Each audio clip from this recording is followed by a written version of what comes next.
Hello friends, welcome to our channel current affair updated. This is Devashish Awasthi. जैसे आपको पता होगा, मॉर्निंग 6 AM पे मैं डेली आपके सामने करंट अफेयर्स के MCQ लेके आता हूँ जो एग्जाम पर्सपेक्टिव से आपके लिए बहुत इंपॉर्टेंट है। सो आज डेट है 8 अप्रैल और आज 8 अप्रैल के हम MCQ डिस्कस करेंगे करंट अफेयर्स के और एग्जाम पर्सपेक्टिव से क्या क्या चीज़ें इंपॉर्टेंट है उनको डिस्कस करेंगे। ओके, तो चलिए स्टार्ट करते हैं। बट लेक्चर स्टार्ट करने से पहले मैं आप सबसे रिक्वेस्ट करूंगा, वीडियो को लाइक जरूर कर दें, क्योंकि बहुत मेहनत से PPT बनाते हैं, तो एटलीस्ट आप वीडियो को लाइक जरूर कर दें, क्योंकि आगे आपको लेक्चर में बहुत कुछ आउटपुट इसका मिलेगा। ओके, और इसकी PDF मैं आपको अभी से बता दूं, इसकी PDF आपको मेरे टेलीग्राम ग्रुप में मिल जाएगी, जिसका लिंक डिस्क्रिप्शन बॉक्स में है। ओके, तो लेट्स स्टार्ट। देखते हैं कौन कौन से MCQ आपके लिए इंपॉर्टेंट है फॉर 8 अप्रैल। ओके, सबसे पहला क्वेश्चन देखिए, on which date world health day 2024 is celebrated. World health day हम कब सेलिब्रेट करते हैं? मैं आपको बता दूं, हम उस दिन सेलिब्रेट करते हैं जिस दिन हमारा वर्ल्ड हेल्थ ऑर्गेनाइजेशन, याद रखिए, दैट इज WHO स्टैब्लिश हुआ था, उसी दिन हम वर्ल्ड हेल्थ डे सेलिब्रेट करते हैं। तो ये मैंने आपको हिंट दी है, इसका करेक्ट आंसर आपको बताना है, दैट इज 7 अप्रैल। याद रखिएगा, C is the correct answer. 7 अप्रैल को हम वर्ल्ड हेल्थ डे सेलिब्रेट करते हैं। इसका रीजन मैंने भी आपको बताया, WHO का स्टैब्लिशमेंट हुआ था। ओके, और इस बार की थीम क्या है ये भी आपको याद रखनी है। तो इस बार की थीम याद रखिएगा, माई हेल्थ माई राइट्स। तो याद रखिए इस बार की थीम क्या है, माई हेल्थ माई राइट्स जो है इस बार की थीम है। और कब सेलिब्रेट करते हैं? That is on 7 April, that is option number C। Okay, अभी मैंने आपको बताया WHO मैंने बोला ना कि WHO स्टैब्लिश हुआ था, देखिए 7 अप्रैल 1948 में, इसलिए हम 7 अप्रैल को वर्ल्ड हेल्थ डे सेलिब्रेट करते हैं। ओके, WHO का हेडक्वार्टर जेनेवा स्विट्जरलैंड में, आपको याद रखना है। और ऑफ कोर्स ये UN की ही बॉडी है, यूनाइटेड नेशन की ही बॉडी है, दैट इज WHO। ओके, और एट प्रेजेंट डायरेक्टर जनरल जो है वो है टेड्रोस, याद रखिएगा। तो डायरेक्टर जनरल भी पता होना चाहिए आपको WHO के, दैट इज टेड्रोस। ओके, चलिए नेक्स्ट क्वेश्चन में आते हैं। क्वेश्चन नंबर सेकंड क्या है, recently who won the women single title. कहां पर? ये बता दूं मैं, बैडमिंटन का टूर्नामेंट था ये, ठीक है, that is Kazakhstan international challenge tournament 2024। Okay, किसी इंडियन ने जीता है, इसलिए मैं आपको बता रहा हूं। याद रखिएगा, आपसे पूछा जाए कि कजाकिस्तान इंटरनेशनल चैलेंज टूर्नामेंट 2024 किस इवेंट से रिलेटेड है, तो याद रखिए बैडमिंटन से रिलेटेड है। और क्वेश्चन मैंने पूछा है, ये अभी रिसेंटली हुआ था कजाकिस्तान में। याद रखिएगा, उरल्स्क जगह है, वहां पर कजाकिस्तान में ये इवेंट हुआ। ओके, अब मैंने पूछा इसको जीता किसने। अब आप देख रहे होंगे यहाँ 4 ऑप्शन दिए गए हैं, बट मैं आपको डायरेक्टली करेक्ट आंसर बता रहा हूं जिसमें आपको याद हो सके। ओके, और मेन सिंगल किसने जीता वो भी मैं आपको बताऊंगा। तो ये वुमेन है, याद रखिएगा, इनका नाम है अनुपमा उपाध्याय। तो याद रखिए, अनुपमा उपाध्याय ने इस इवेंट को जीत लिया है। देख सकते हैं कजाकिस्तान इंटरनेशनल चैलेंज टूर्नामेंट जो कि ऑर्गेनाइज हुआ कजाकिस्तान नेशनल बैडमिंटन फेडरेशन में, फेडरेशन ने ऑर्गेनाइज किया, जो कि कजाकिस्तान में हुआ था। मैं आपको बता दूं 2 से 6 अप्रैल 2024 तक ये इवेंट चला और इसको जीता है अनुपमा उपाध्याय वुमेन सिंगल में। जबकि अगर मैं बात करूं मेन सिंगल में, तो आप यहां पर देख सकते हैं M तरुण, यहां उनकी इमेज मैंने बना रखी है, M तरुण ने मेन सिंगल जीता है। तो वुमेन सिंगल, मेन सिंगल, ये एक डिफिकल्ट क्वेश्चन होगा अगर एग्जाम में आता है, क्योंकि जनरली ये इवेंट्स पूछे जाएंगे तो कोई डिफिकल्ट एग्जाम में पूछे जा सकते हैं, बट अभी करंट में न्यूज में इसलिए मैंने कवर कर दिया है। ओके, नेक्स्ट क्वेश्चन में आते हैं। ये बड़ा इंपॉर्टेंट क्वेश्चन है। क्वेश्चन क्यों इंपॉर्टेंट है? Recently who inaugurated Indian coast guard aquatic centre. और ये कहां पे इनॉग्रेट किया गया वो बता देता हूं, ICGS मंडपम, याद रखिए मंडपम नियर रामेश्वरम तमिलनाडु। ये भी पूछ सकते हैं आपकी, ये national that is Indian coast guard aquatic centre कहाँ स्टैब्लिश किया गया है? तो आंसर याद रखिएगा, स्टैब्लिश कहाँ किया गया? रामेश्वरम तमिलनाडु में। और कब किया गया? 6 अप्रैल 2024 को इसको इनॉग्रेशन भी हुआ। अब इसका इनॉग्रेशन किसने किया है, क्वेश्चन मैंने ये पूछा हुआ है, ठीक है। कहाँ हुआ ये तो याद रखना है, तमिलनाडु में हुआ। ओके, और किसने किया? जो इंडियन कोस्ट गार्ड के डायरेक्टर जनरल है उन्होंने किया। क्वेश्चन यही पूछ सकते हैं डायरेक्टर जनरल कौन है, ये भी आपको याद रखना है। तो करेक्ट आंसर ऑप्शन में भी राकेश पाल। तो राकेश पाल याद रखिएगा, इंडियन कोस्ट गार्ड के डायरेक्टर जनरल है राकेश पाल, ठीक है। उन्होंने ही इनॉग्रेट किया Indian coast guard aquatic centre, जो कि अभी मैंने बताया तमिलनाडु के रामेश्वरम में। ओके, इंडियन कोस्ट गार्ड के बारे में थोड़ा सा बेसिक अगर बताऊं मैं आपको, तो याद रखिए इंडियन कोस्ट गार्ड स्टैब्लिश हुई थी 1 फेब 1977 में, इसलिए हम फाउंडेशन डे 1 फेब को सेलिब्रेट करते हैं, जिसका हेडक्वार्टर याद रखिएगा न्यू दिल्ली में, ठीक है। तो एटलीस्ट आपको ये पता होना चाहिए इसका फॉर्मेशन कब हुआ और इसका हेडक्वार्टर कहाँ है, ये आपसे पूछ सकते हो। Director general very important, Rakesh Pal. ये क्वेश्चन आता है बहुत बार, इंडियन कोस्टल गार्ड के डायरेक्टर जनरल कौन है, उन्होंने ही इनॉग्रेट किया है। तो 2 क्वेश्चन यहां पर इंपॉर्टेंट हो गए, ठीक है। चलिए नेक्स्ट क्वेश्चन में आते हैं। By what year does India aim to end urea import. हम यूरिया को जो इंपोर्ट करते हैं उसको हम एंड कर देंगे according to Mansukh Mandaviya plan. याद रखिएगा, ये हमारे हेल्थ मिनिस्टर हैं, उन्होंने अभी बताया है कि हम इस ईयर तक हम याद रखिएगा यूरिया का जो इंपोर्ट है उसको खत्म कर देंगे। तो किस ईयर तक उन्होंने टारगेट रखा है, ये हिंदू के न्यूज़पेपर में भी आर्टिकल कवर किया गया है। ऑप्शंस आपके सामने हैं 2030, 2040, तो 2030 नहीं है इसका करेक्ट आंसर जो हमारे हेल्थ मिनिस्टर ने बताया, that is option number B 2025। याद रखिएगा 2025 तक हमारा टारगेट है, याद रखिए इंडिया प्लान है कि यूरिया का जो इंपोर्ट है उसको हम खत्म कर देंगे। एट प्रेजेंट मैं बताऊं ये नेशन रिलायंस अभी एट प्रेजेंट अगर हम करेंटली देखें तो 30% एनुअल डिमांड हम इंपोर्ट से कर रहे हैं, ठीक है। तो इसको खत्म करने की बात कर रहे हैं, तो ऑफकोर्स इंडिया का प्रोडक्शन बढ़ाएगा इसका मतलब, तो इस पर वर्क चल रहा है। बट अभी आपका इंडिया का टारगेट कब तक है, 2025 तक का। ओके चलिए नेक्स्ट क्वेश्चन में आते हैं। नेक्स्ट क्वेश्चन है क्वेश्चन नंबर 5 और क्वेश्चन है who has been appointed as chairman of National Cooperative Dairy Federation of India Limited, that is NCDFI। इसके एट प्रेजेंट अभी रिसेंटली कौन अपॉइंट हुए, चेयरमैन अपॉइंट हुए हैं। ऑप्शंस आपके सामने हैं, ये उनकी इमेज है, शायद आप इमेज से नहीं पहचान पाए बट अपॉइंटमेंट में क्वेश्चन पूछे आते हैं कि किसको अपॉइंट किया हुआ है, ठीक है। ऑप्शंस आपके सामने दिए हैं, मैं आपको बता रहा हूँ करेक्ट आंसर, सीधा आपको याद कर लो। याद रखिए मनीष शाह, याद रखिए क्या आंसर है, सॉरी मिनीश शाह, इसका आंसर क्या है, मिनीश शाह जो हैं वो भी रिसेंटली अपॉइंट हुए हैं, ये आपको याद रखना है ना। और अगर मैं बात करूं दैट इज ये डेयरी कोऑपरेटिव की, तो याद रखिए 1970 में इस्टेब्लिश हुई थी। बट मेरा मानना आपसे क्वेश्चन सीधा पूछा गया चेयरमैन ऑफ NCDFI कौन अभी चेयरमैन अपॉइंट हुए, तो याद रखिएगा मिनीश शाह आपको करेक्ट आंसर मार्क करना होगा क्योंकि एग्जाम के लिए इंपॉर्टेंट है। ओके चलिए नेक्स्ट क्वेश्चन है क्वेश्चन नंबर 6। अभी आपको बताओ बहुत सारे जीआई टैग्स मिले, मैंने आपको बताया था उत्तर प्रदेश अभी एट प्रेजेंट जीआई टैग में सबसे ज़्यादा जीआई टैग उत्तर प्रदेश के पास है, एट प्रेजेंट 69 जीआई टैग हैं, ठीक है। बट ये चेंज भी होता रहेगा, हो सकता है आगे चल के और भी जीआई टैग मिले। बट अभी क्वेश्चन मैंने पूछा है which district of Uttar Pradesh has emerged as highest number of products with GI tag from a single geographical location, मतलब एक जोग्राफिकल लोकेशन से इतने ज़्यादा जीआई टैग, मतलब यूपी में टोटल 69 है बट एक पर्टिकुलर जगह से सबसे ज़्यादा जीआई टैग उस पर्टिकुलर लोकेशन को मिला है। और बहुत इंपॉर्टेंट है, बताऊंगा मैं, ऑप्शंस आपके सामने दिए गए हैं, यूपी का कौन सा ऐसा जगह जहाँ इतने जीआई टैग मिले हैं, ठीक है।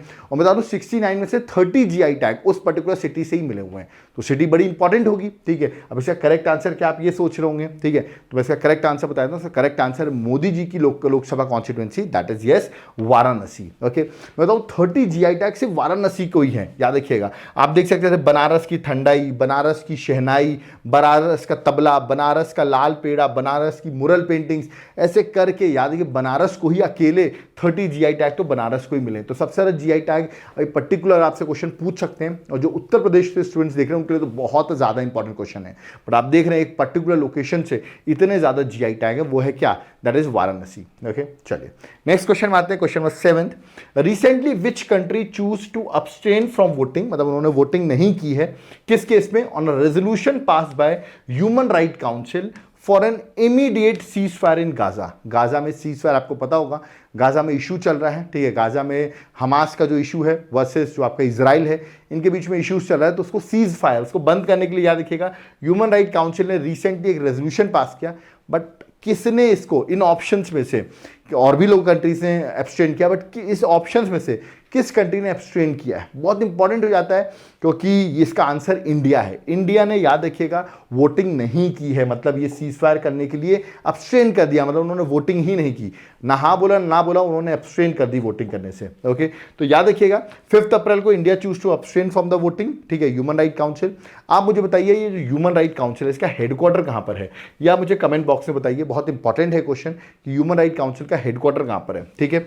और इमीडिएट सीज फायर की बात बोली गई थी, इंडिया ने नहीं की, फ्रांस ने नहीं की, जापान ने की, सब लोगों ने एब्सटेन कर दी from the voting. Okay but important क्या है, इंडिया ने एब्सटेन किया, तो पॉलिटिकल इंटरनेशनल रिलेशन के पर्सपेक्टिव से इंपॉर्टेंट टॉपिक भी हो जाता है, ठीक है। बट आप मुझे कमेंट बॉक्स में बताइएगा ह्यूमन राइट काउंसिल जो है उसका हेडक्वार्टर कहाँ पर है, ठीक है। चलिए आगे बढ़ते हैं, नेक्स्ट क्वेश्चन में आते हैं।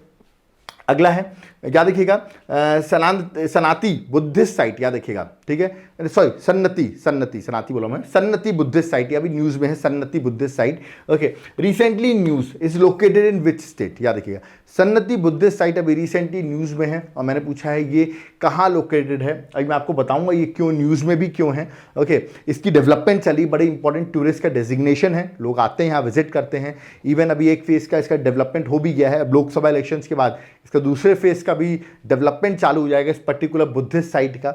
ये है कहाँ पर, अभी न्यूज़ में भी है, ये है कर्नाटका में। याद रखिए option number D Karnataka.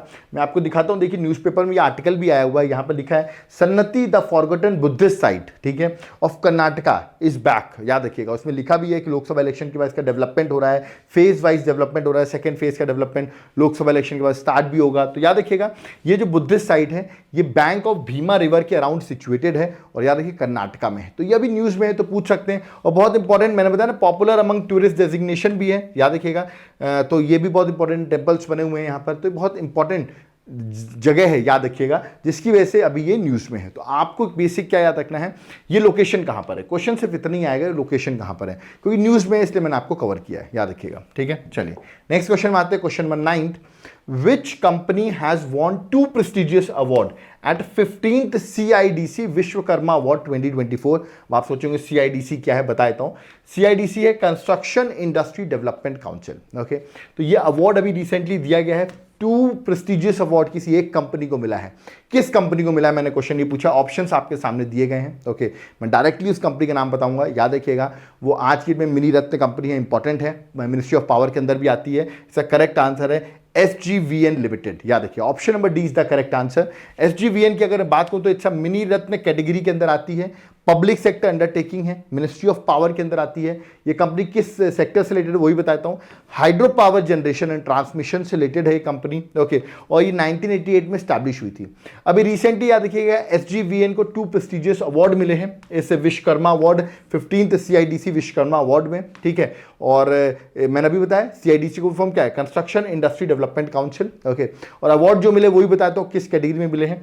Achievement award for creating social development and impact एक इस कैटेगरी में, दूसरा CIDC partner in progress trophy. Okay, अब ये क्वेश्चन क्यों आ सकता है, क्योंकि मैंने बहुत सारी जगह ये क्वेश्चन देखा है कि लोग इस क्वेश्चन को पिक कर रहे हैं और अपने टेस्ट सीरीज में दे रहे हैं। तो मेरा मानना है क्वेश्चन आ सकता है आपसे कि पूछा है कि 15th CIDC अवार्ड किसको मिला, ऐसा करके भी क्वेश्चन फ्रेम किया जा सकता है। ओके, आंसर आपको SGVN लिमिटेड ही लगाना है, ठीक है, जो कि एक hydro power generation and transmission mini sector, याद रखिए सॉरी मिनी रत्न कैटेगरी में कंपनी आती है, एक गवर्नमेंट की पब्लिक सेक्टर अंडरटेकिंग कंपनी है। ओके, चलिए नेक्स्ट क्वेश्चन आता है, question number 10th। Recently in which state 5200 year old Harappa settlement is discovered? अभी किस स्टेट में 5200 ईयर ओल्ड हड़प्पा सेटलमेंट अभी रिसेंटली डिस्कवर किया गया है? ऑप्शंस आपके सामने हैं, राजस्थान, हरियाणा, ऐसे करके ऑप्शन दिए गए हैं। मैं आपको करेक्ट आंसर बता रहा हूँ, करेक्ट आंसर है गुजरात। गुजरात के कच्छ डिस्ट्रिक्ट में अभी रिसेंटली ये एस्टैब्लिशमेंट हुआ है, ठीक है, डिस्कवरी हुई है ना। केरला, मैं आपको बता दूँ केरला यूनिवर्सिटी, मतलब कोलैबोरेशन हुआ है, यहाँ पर रिसर्चर्स थे केरला यूनिवर्सिटी से, अदर इंस्टीट्यूशन से भी मिलकर उन्होंने डिस्कवर किया। सिग्निफिकेंट आर्कियोलॉजिकल एक्सकेवेशन हुआ है, जो पता चल रहा है 5200 ईयर ओल्ड हड़प्पन सेटलमेंट है, जो कि कच्छ डिस्ट्रिक्ट गुजरात में है। और जगह बता देता हूँ मैं आपको, याद रखिएगा पड़ता बेट, याद रखिए पड़ता बेट जो कि कच्छ डिस्ट्रिक्ट में है, वहां पे डिस्कवरी अभी हुई है, जो कि अभी न्यूज़ में भी बहुत ज़्यादा चल रही। तो क्वेश्चन आपसे पूछा सकता है, हिंदू न्यूज़पेपर ने भी इस आर्टिकल को कवर किया हुआ है। ओके, चलिए, और अगर मैं गुजरात की बात कर रहा हूँ तो गुजरात में डिस्कवरी, तो गुजरात की कैपिटल आप सबको पता होना चाहिए गांधीनगर है, अहमदाबाद मत लगा देना जल्दबाजी में। चीफ मिनिस्टर भूपेंद्र भाई पटेल हैं। ओके, और गवर्नर जो है आचार्य देवव्रत जो है वो एट प्रेजेंट गवर्नर है। तो गवर्नर आपको पता होना चाहिए। अब आप मुझे कमेंट बॉक्स में बताइए लोकसभा सीट्स गुजरात में कितनी है और राज्यसभा सीट्स गुजरात में कितनी है। ये दोनों आप मुझे कमेंट बॉक्स में बताएंगे कि गुजरात की लोकसभा सीट्स और राज्यसभा सीट्स कितनी है। ओके, चलिए नेक्स्ट क्वेश्चन में आते हैं, question 11th। On which date national library day 2024 is celebrated? हम नेशनल लाइब्रेरी डे कब सेलिब्रेट करते हैं? आई होप आप सब भी लाइब्रेरी जाते होंगे पढ़ने के लिए बहुत लोग, तो आपको पता होना चाहिए नेशनल लाइब्रेरी डे कब सेलिब्रेट करते हैं। इसका करेक्ट आंसर है that is option number C, 7 April. याद रखिएगा, ठीक है, सॉरी 6 अप्रैल, ठीक है, D is the correct answer. 6 April को हम नेशनल लाइब्रेरी डे सेलिब्रेट करते हैं, ठीक है। तो ये आपको याद रखना है, 6 April national library day celebrated every year, ठीक है। और एग्जाम पर्सपेक्टिव से आप लाइब्रेरी जाते भी हैं तो आपको पता होना चाहिए नेशनल लाइब्रेरी डे हम कब सेलिब्रेट करते हैं, ठीक है। ऐसे क्वेश्चन मैंने एक और पूछा है, when is national handmade day is celebrated annually? National handmade day, ठीक है, हाथ से बनाई हुई चीजें, उसका डे कब सेलिब्रेट करते हैं? ऑप्शंस आपके सामने, first Saturday of May, last Saturday of March, ऐसे करके ऑप्शन है। मैं बता दूं, फर्स्ट सैटरडे ऑफ अप्रैल। याद रखिए अप्रैल का फर्स्ट सैटरडे, और आई थिंक आपको पता होगा इस बार अप्रैल का फर्स्ट सैटरडे 6 अप्रैल को ही आया है। ओके, जिस दिन हम लाइब्रेरी डे बना रहे हैं उसी दिन हमारा नेशनल हैंडमेड डे भी था। ओके, तो दोनों दिन एक ही साइड कोइंसाइड हुए हैं। तो करेक्ट आंसर ऑप्शन में सी है, first Saturday of April month, याद रखिएगा। तो 6 अप्रैल को ही आया। इस बार की थीम भी मैं आपको बता देता हूं। इसकी थीम थी बाय अ हैंडमेड प्रोडक्ट। तो आपको नाम ही से पता चला नेशनल हैंडमेड डे है, तो बाय अ हैंडमेड प्रोडक्ट इस बार की थीम थी। ओके, तो ये थे क्वेश्चंस आज के करंट अफेयर्स के। आज ज़्यादा क्वेश्चंस नहीं थे। याद रखिएगा जितनी भी चीज़ें इंपॉर्टेंट होती हैं न्यूज़ पर्सपेक्टिव से, उनको मैं सब कवर करता हूँ। कल का जो लेक्चर आया था संडे को, मैंने वहाँ वीकली करंट अफेयर्स कवर की थी, तो वहाँ पर संडे तक का सारी चीज़ आ गई थी। अब जो चीज़ अभी न्यूज़ में आई है वो मैंने आज कवर कर दी है। ओके, तो याद रखिएगा इसमें जितने एग्जाम पर्सपेक्टिव से क्वेश्चन होते हैं उन्हीं को मैं फ्रेम करता हूँ। आप डेली, कुछ लोग मुझे मैसेज करते हैं कि सर मैं डेली नहीं फॉलो कर पाता, बट देखिए अगर दिन में 20 मिनट्स भी डेली टाइम निकाल लेते हैं डेली करंट अफेयर्स के लिए, तो आपके लिए बेटर रहेगा, क्योंकि चीज़ें आपको एक बार दिमाग में बैठ जाएंगी। ओके, तो ये था हमारा आज का लेक्चर कैसा लगा आपको? वीडियो लाइक ज़रूर करिए, क्योंकि हम इसकी पीपीटी PDF आपको टेलीग्राम में प्रोवाइड कर देंगे। ओके, और अगर आप हमें कुछ कॉन्ट्रीब्यूट करना चाह रहे हैं just for the growth of the channel, तो ये हमारा QR कोड है, फ़ोनपे, पेटीएम, गूगल पे नंबर भी मेंशन है। अगर आप करना चाहते हैं, याद है कि आपकी हेल्प हो रही हो, तो आप कर सकते हैं। बट अगर याद है कि आप केपेबल नहीं है, you are just a student, अभी आप स्टार्ट कर रहे हैं, कोई बात नहीं, आप वीडियो को लाइक करिए, वीडियो को शेयर करिए और उसको अपने फ्रेंड्स के साथ जरूर डिस्कस करिए। ओके, आपने आज ही करंट अफेयर्स कर लिया। अब आप सोच रहे होंगे सर हमारे सब्जेक्ट्स हैं पॉलिटी, ज्योग्राफी, करंट अफेयर्स का भी हमें कोर्स ज्वाइन करना है। तो करंट अफेयर्स का जो कोर्स है, याद रखिएगा मैं आपको बता दूं, जैसे जो लेक्चर्स रहते हैं, आप लोग कह रहे हो कुछ लेक्चर्स की PDF आपको नहीं मिल रही है, याद रखिएगा जो मेरी डेली करंट अफेयर्स है उसकी PDF तो मैं टेलीग्राम में डाल ही रहा हूँ, बट कुछ अदर स्टैटिक जीके पोर्शन होता है जो मैं कराता हूँ और आपको इंस्टेंटली PDF चाहिए उसकी, ठीक है, आपके एग्जाम है वगैरह, तो मैं उसका लिंक डाल रहा हूँ, आप जाकर एक कोर्स हमारा है उसको आप ज्वाइन कर लेंगे तो आप इंस्टेंटली आपको PDF मिल जाएगी, ठीक है। वरना टेलीग्राम में थोड़ा टाइम बाद आती है, क्योंकि हम एक व्यूज़ आने के बाद ही वो PDF प्रोवाइड करते हैं, ठीक है।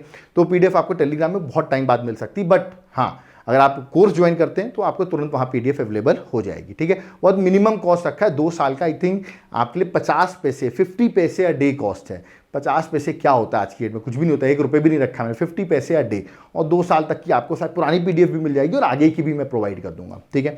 और अगर लेकिन आपको नोट्स चाहिए हो, ठीक है, नोट्स चाहिए हो कहने का मतलब पॉलिटी, ज्योग्राफी, हिस्ट्री, तो हमारे हैंड रिटन नोट्स हैं, याद रखिएगा एग्जाम पर्सपेक्टिव से बहुत इंपॉर्टेंट होते हैं।